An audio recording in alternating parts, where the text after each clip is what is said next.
Hello नमस्कार सभी साथियों का स्वागत।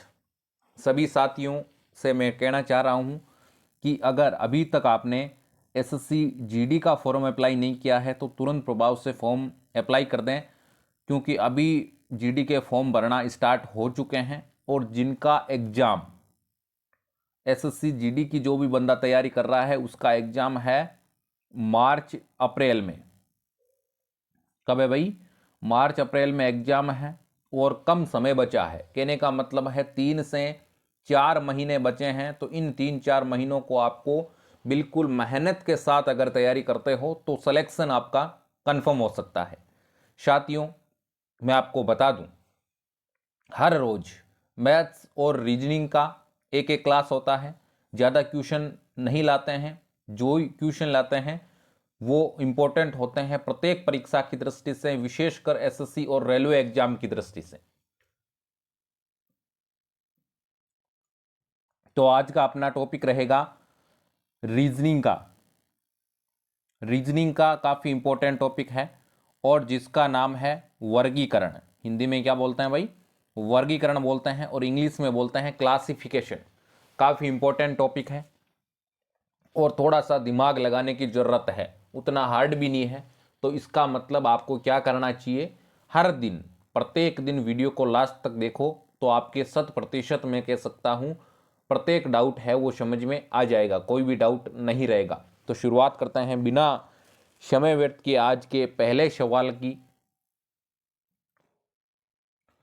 तो आज का पहला सवाल है, ए संगत का चयन कीजिए। यानी ए संगत कौन सा है? जो ऑप्शन अपने को दे रखे हैं ए, बी, सी और डी में से, इन चारों में से ए संगत यानी भिन्न कौन सा है, अलग कौन सा है, ये अपने को बताना है।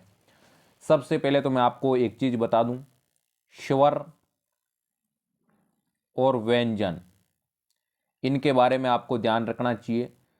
इंग्लिश में स्वर होते हैं ए, ई, आई, ओ और यू, और बाकी के सारे क्या होते हैं? बाकी के सारे होते हैं व्यंजन।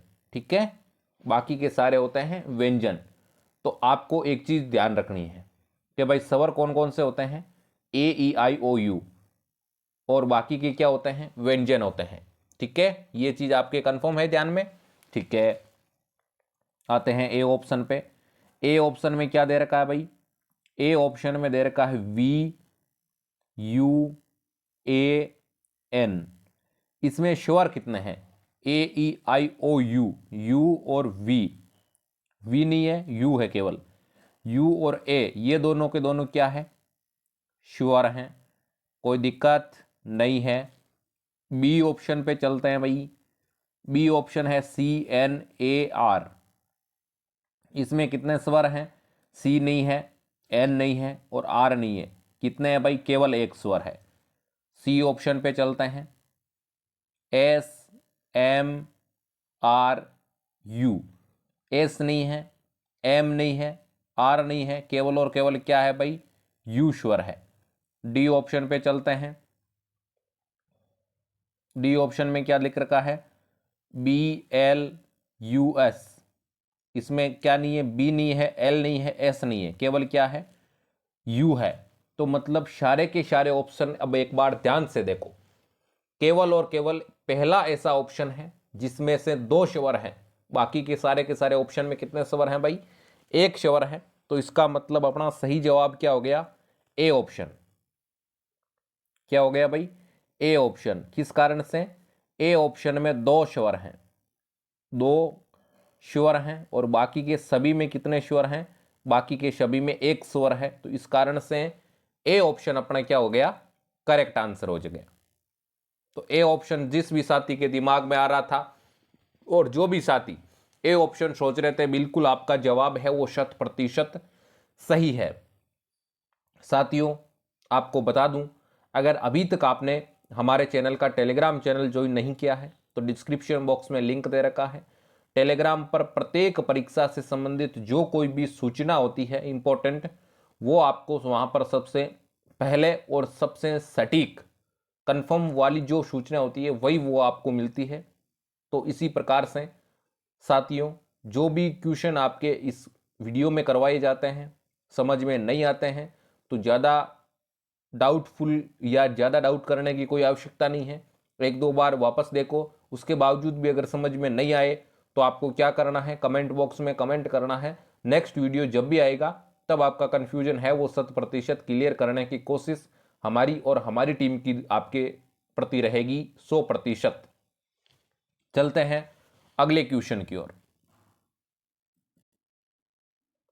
अगला क्वेश्चन है आपका सेम, वैसे तो क्वेश्चन है, ए संगत को चुनना है अपने को, मतलब अलग कौन सा है, भिन्न कौन सा है उसको चुनना है। पहला ऑप्शन है आपके M M O P Q Q, ठीक है। इसको एक तो पहला ऑप्शन तो ये है, और इसके बाद में दूसरा ऑप्शन है अपने पास में बी ऑप्शन है, ए 2 बार सी डी डबल एफ। इसके बाद में तीसरा ऑप्शन है जी आई जे के, और चौथा ऑप्शन है आपके पास में Q Q S T U you. ये आपके है चौथा ऑप्शन, ठीक है। अब इसके बाद में आपको करना क्या है, कुछ ही नहीं करना है, थोड़ा सा दिमाग लगाना है। एम दोनों एक जगह हैं, ओ एक जगह हैं, पी क्यू क्यू दोनों एक जगह हैं। एम में कितने जोड़ते हैं तो आपके ओ आता है, 2 जोड़ते हैं तो। फिर पी में कितने जोड़ते हैं तो, सॉरी ओ में कितने जोड़ते हैं तो पी आता है भाई, 1 जोड़ते हैं तो। और पी में कितने जोड़ते हैं तो क्यू आता है भाई, 1 जोड़ते हैं तो, ठीक है, कोई दिक्कत नहीं है। पहले में 2 जोड़ा ओ आया, दूसरे में 1 जोड़ा पी आया, तीसरे में 1 जोड़ा क्यू आया। ए में कितने जोड़ते हैं तो सी आता है भाई, 2 जोड़ते हैं तो। सी में कितने जोड़ते हैं तो डी आता है, 1 जोड़ते हैं तो। और डी में कितने जोड़ते हैं तो एफ आता है, 2 जोड़ते हैं तो डी ई एफ, ठीक है, कोई दिक्कत नहीं है। अब इसके बाद में जी में कितने जोड़ते हैं तो आई आता है, जी में 2 जोड़ते हैं तो। आई में कितने जोड़ते हैं तो जे आता है, 1 जोड़ते हैं तो। जे में कितने जोड़ते हैं तो के आता है, 1 जोड़ते हैं तो। कोई दिक्कत नहीं है, नहीं है। क्यू में कितने जोड़ते हैं तो एस आता है, 2 जोड़ते हैं तो। फिर इसके बाद में एस में कितने जोड़ते हैं तो टी आता है, 1 जोड़ते हैं तो। टी में कितने जोड़ते हैं तो यू आता है, 1 जोड़ते हैं तो। कोई दिक्कत नहीं है। पहले में पहले 2 फिर 1 फिर 1, दूसरे में पहले 2 फिर 1 फिर 2, फिर तीसरे में पहले 2 फिर 1 फिर 1, चौथे में पहले 2 फिर 1 फिर 1 फिर 1। यानी ए सी और डी ये तो तीनों के तीनों क्या है, सेम है, समान है। यानी तीनों के तीनों क्या है, समान है। और इसमें अलग कौन सा है, अलग है ये, पहले क्या जोड़ा भाई, 2 फिर 1 फिर 2, ये क्या है, अलग है। तो बी ऑप्शन अपना क्या हो जाएगा, सही जवाब हो जाएगा, क्योंकि अपने को यही पूछा है अलग कौन सा है, भिन्न कौन सा है, असंगत कौन सा है। तो जिस भी साथी ने बी ऑप्शन आंसर किया है और बी ऑप्शन सोचा है कि ये बी ऑप्शन आंसर होगा, बिल्कुल उस साथी का आंसर 100% सही है, 100% राइट है। साथियों मैं आपको बता दूं, जो भी आप रीजनिंग, जब भी रीजनिंग और मैथ्स पढ़ते हो ना, तब आपके पास में रफ कॉपी और पेन होना आवश्यक है। रफ कॉपी अगर पेन आपके पास में है तो बिल्कुल 100% आप सवाल में भी आंसर क्या करोगे, सही करोगे। तो साथियों क्लासिफिकेशन रीजनिंग का काफ़ी इंपॉर्टेंट टॉपिक है, उसके ये सवाल थे आज के। उम्मीद करता हूँ दोनों के दोनों सवाल आपको 100% समझ में आए होंगे। इंपॉर्टेंट सवाल है, काफ़ी बार परीक्षाओं में पूछे भी गए हैं। इसी के साथ ही मिलते हैं जल्द ही नेक्स्ट वीडियो में।